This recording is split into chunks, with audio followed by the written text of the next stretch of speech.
मित्रों, विवाह करने से पहले लड़की में ये एक चीज जरूर देख लेना, वरना जीवन नरक बन जाएगा।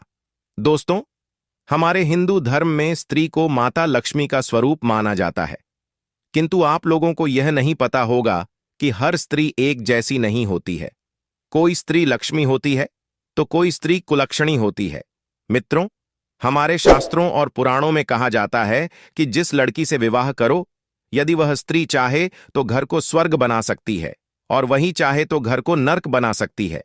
और आप जिस स्त्री से विवाह किए हैं या करने वाले हैं, वही चाहे तो आपको राजा बना सकती है और वही चाहे तो आपको राजा से भिखारी बना सकती है। मित्रों, आज की कथा मनुष्य के जीवन के लिए बहुत ही महत्वपूर्ण है।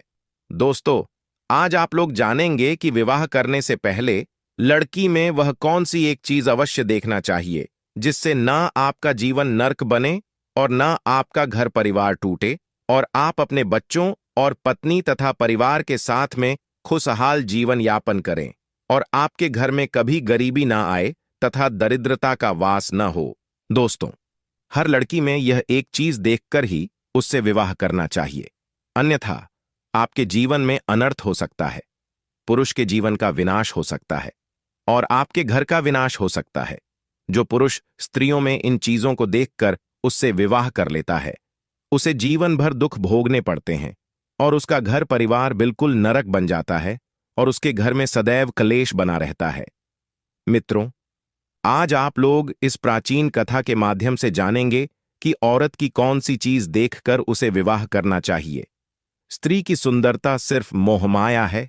जो स्त्री की सुंदरता के माया जाल में फंस जाता है, उसका विनाश हो जाता है। मित्रों, प्राचीन काल से ही कहा गया है, जो स्त्रियों में रत्न रहता है वह नष्ट हो जाता है। स्त्रियों का कोई अगम नहीं होता, स्त्रियों का कोई प्यारा नहीं होता। जब तक स्त्रियों को कोई पुरुष नहीं मिलता, तब तक वह बड़ी ही सती सावित्री बनकर रहती है और जब वह किसी पुरुष को अपने वश में कर लेती है, अपनी धूर्तता पर उतर आती है। इसीलिए विद्वान ऋषि मुनि कहते हैं कि बुद्धिमान मनुष्य को स्त्रियों से दूर ही रहना चाहिए। जो खुद का कल्याण चाहता है, जो परम पद की अभिलाषा रखता है, वह अपने मुख से किसी स्त्री का नाम भी ना लेते हैं, क्योंकि स्त्रियों का कोई प्यारा नहीं होता। जो पुरुष अज्ञानवश होकर यह सोचता है कि वह स्त्री उससे प्रेम करती है, तो वह बड़ा ही मूर्ख है। ऐसे अज्ञानी पुरुषों के जीवन के साथ स्त्रियां खेला करती हैं। पंख नोचे हुए वे कौवे के समान उनके जीवन को बर्बाद कर डालती हैं। जो मनुष्य स्त्रियों की सुंदरता पर मोहित हो जाते हैं। इस विषय में प्राचीन काल की एक कथा मिलती है, जिसे सुनकर आप लोगों को पता चल जाएगा कि स्त्री की सुंदरता केवल मोहमाया है। नमस्कार दोस्तों, आप सभी लोगों से निवेदन है कि इस कथा को और कहानी को सुनने से पहले कमेंट बॉक्स में हर हर महादेव लिखकर, वीडियो को लाइक करके, चैनल को सब्सक्राइब करके बेल आइकन ऑल पर प्रेस कर लीजिए, जिससे आप सभी लोग प्राचीन कथाओं और कहानियों से जुड़े रहें। मित्रों, प्राचीन काल की बात है। एक नगर में एक अत्यंत शोभायमान नगरी थी। उस नगरी में एक सेठ रहता था जो चीजों को बेचकर धन कमाता था। उस सेठ की एक बहुत ही सुंदर कन्या होती है, जिसका नाम सृष्टि था। सृष्टि अत्यंत गुणवान चरित्रवान थी। जब वह कन्या जवान हुई तो उस सेठ को अपनी पुत्री के विवाह की चिंता सताने लगी। उस नगर में एक महान राजा थे जो अत्यंत गुणवान और बुद्धिमान थे। उस राजा का एक पुत्र था जो बहुत ही चंचल और उन्मत्त स्वभाव का था। वह सदैव ही सुंदर सुंदर स्त्रियों से घिरा हुआ रहता था। वह सुंदर सुंदर स्त्रियां से अपने मन की इच्छाओं की पूर्ति करवाता था। अपने राजमहल में बैठकर उन स्त्रियों को नचाया करता था और स्वयं उनके साथ मौज मस्ती किया करता था और स्त्रियों से खुद की सेवा करवाता था। उसे नाच गाना और मदिरा पीना आदि बुरी आदतें थीं। फिर एक दिन क्या होता है कि वह राजकुमार घोड़े पर सवार होकर उस नगर में सैर करने के लिए निकलता है। तभी वह घोड़े पर बैठकर उस सेठ के घर के पास से गुजरने लगता है, तो वह देखता है कि एक अत्यंत सुंदर कन्या घर के सामने खड़ी होकर अपने केश सुखा रही थी। वह कन्या परम सुंदरी और मन को मोहने वाली थी। उसे देखकर कोई भी उस पर मोहित हो जाए। जब वह कन्या अपने घर से बाहर निकलती है, तो वह राजकुमार उस कन्या को देखाकर मन मुग्ध हो गया, उस सुंदर कन्या पर मोहित हो गया। देखते ही उस राजकुमार को उस कन्या से प्रेम हो गया। वह सुंदर कन्या कोई और नहीं बल्कि सेठ की बेटी सृष्टि थी। सृष्टि के मनमोहक रूप ने उस राजकुमार को पूरी तरह से आश्चर्यचकित में डाल दिया। अब उस राजकुमार की सूध बुद्ध नहीं रही और वह राजकुमार वहीं से लौटकर अपने राजमहल चला आया। उस राजकुमार ने खाना पीना छोड़ दिया और पलंग पर लेटकर उसी सुंदर कन्या के बारे में सोचने लगा। उस राजकुमार ने पूरा दिन भोजन नहीं किया और दुखी होकर बस उस कन्या को पाने की कामना करने लगा। जब यह बात महाराज को पता चली कि उनके पुत्र ने खाना पीना छोड़ दिया है, तो वे दौड़ते हुए अपने पुत्र के कक्ष में चले आए। महाराज को अपने पुत्र की ऐसी हालत देखी नहीं गई। राजा कहने लगा, पुत्र, आपका मन क्यों उदास है? आप इतना व्याकुल हो? क्या आप किसी गहरी सोच में डूबे हुए हो? तभी उसका पुत्र कहता है, नहीं पिताश्री, ऐसी कोई बात नहीं है, बस थोड़ा सा मेरी तबीयत खराब हो गई है। पुत्र की ऐसी बातों को सुनकर वह राजा अपने दरबारी को बुलाता है और कहता है, जाओ तुम सेठ जी को बुला कर लाओ। हमारे पुत्र हालत हमें सही नहीं दिखाई दे रही है। फिर सिपाही वैद्य को बुलाने चला जाता है और उधर को सेठ के घर में क्या होता है कि एक दिन की बात है। सेठ की बेटी चालाकी दिखाते हुए क्या करती है कि वह बाल्टी इकट्ठा करती है। उन सभी बाल्टियां को एक लाइन में रख दिया। तभी वह अपने घर में इधर उधर देती है। उसके घर के अंदर बहुत सारे चूहा टहलते रहते हैं। उन चूहों को मारकर वह उसी बाल्टी में रख देती है। फिर उन सभी बाल्टियों को पलंग के नीचे रख देती है। कुछ दिन धीरे धीरे ऐसे बीत जाते हैं। जब उस बाल्टी से गंदी बदबू आने लगती है तो उस सेठ की पुत्री अपने चेहरे पर कुछ लेप लगा लेती है और नाटक करके उसी पलंग पर लेट जाती है। फिर उस मरे हुए चूहे के कारण सेठ की कन्या की हालत बहुत खराब हो गई। उसका चेहरा सूख गया, उसके गाल बैठ गए, उसका चेहरा किसी भूतनी की तरह दिखने लगा। उसे देखने से नफरत होने लगती थी। फिर सृष्टि ने अपने पिता को बुलाया और कहा, हे पिताश्री, आज सोमवार है। आज ही के दिन मैंने राजकुमार को बुलाया है, इसीलिए आप जाइए और उस राजकुमार को बुलाकर लेकर आइए। फिर वह सेठ राजमहल जाता है और बड़े प्रेम से उस राजकुमार को प्रार्थना करने लगता है। कहता है, हे राजकुमार, आज ही के दिन मेरी पुत्री ने आपको मिलने के लिए बुलाया था। कृपया आप हमारे साथ चलिए। वह राजकुमार पहले से ही तैयार था। वह बड़ी बेसब्र से इस दिन का इंतजार कर रहा था। वह उस सेठ की कन्या से मिलने के सपने भी देख रहा था।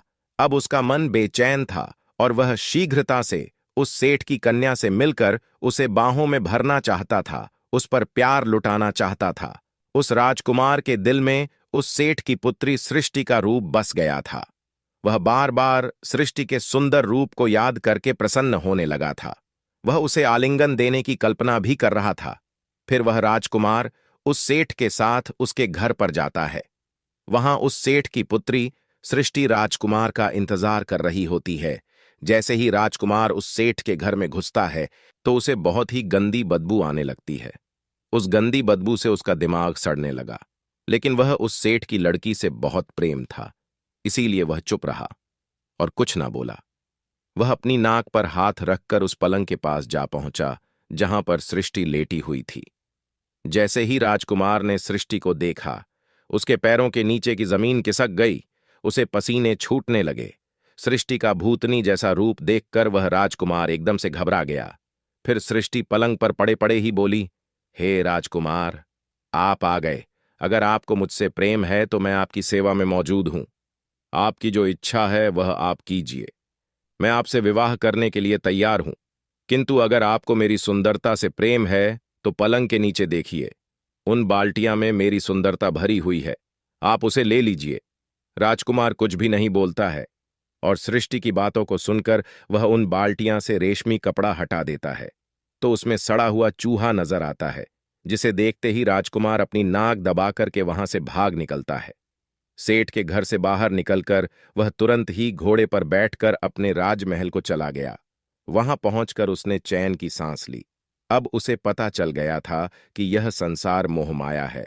जैसा दिखता है वैसा नहीं होता है। उसे संसार की असलियत मालूम हो गई। वह कहने लगा, यह संसार कुछ भी नहीं है, बस मोह माया है। जैसा दिखता है वैसा नहीं है। जिस सुंदरता को देखकर मैंने खाना पीना छोड़ दिया था, मेरी रातों की नींद बर्बाद हो गई थी। मेरा सुख चैन सब कुछ खो गया था। वह तो कुछ ही दिनों में नष्ट हो गई। फिर उसी दिन उस राजकुमार को संसार से विरक्ति हो गई, उसमें वैराग्य आ गया। वह उठ खड़ा हुआ। उसने अपने राज का त्याग कर दिया, पूरे शरीर पर भस्म लगा लिया, मृगछाला को धारण किया और वन में चला गया। वन में जाकर वह परमात्मा की भक्ति में लीन हो गया। उसके अंदर से सभी प्रकार के लालच, दोष, आसक्ति, मोह सब कुछ नष्ट हो गए और उसका अंतर्मन पवित्र हो गया। तो मित्रों, शरीर की सुंदरता केवल बाहरी होती है, जिसे देखकर मनुष्य को कभी अपना मानसिक संतुलन नहीं खोना चाहिए। मनुष्य का अंतर्मन सदैव ही शुद्ध होना चाहिए, तभी उसे सामने वाले के मन की सुंदरता दिखाई पड़ती है। स्त्रियों के सुंदर रूप को देखकर उन पर कभी मोहित नहीं होना चाहिए। स्त्रियों के मन की परख करनी चाहिए। बाहरी सुंदरता तो कुछ ही दिनों की मेहमान होती है, जो बाद में नष्ट हो जाती है, किंतु मन की सुंदरता त्रिकाल तक रहती है। मित्रों, अब जानेंगे वह कौन सी चीज है जो विवाह से पहले स्त्रियों में देखना चाहिए। विवाह करने से पहले कोई भी लड़की हो, उसकी खूबसूरती नहीं देखना चाहिए। जरूरी नहीं है कि जो स्त्रियां खूबसूरत हों वह बहुत अच्छी हो, और जो खूबसूरत ना हो वह बहुत खराब हो।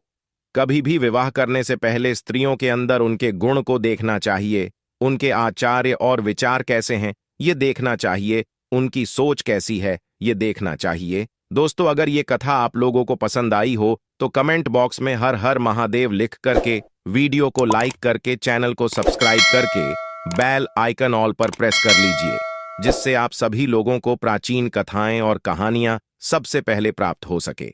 मित्रों, वीडियो को पूरा देखने के लिए आप सभी लोगों का धन्यवाद।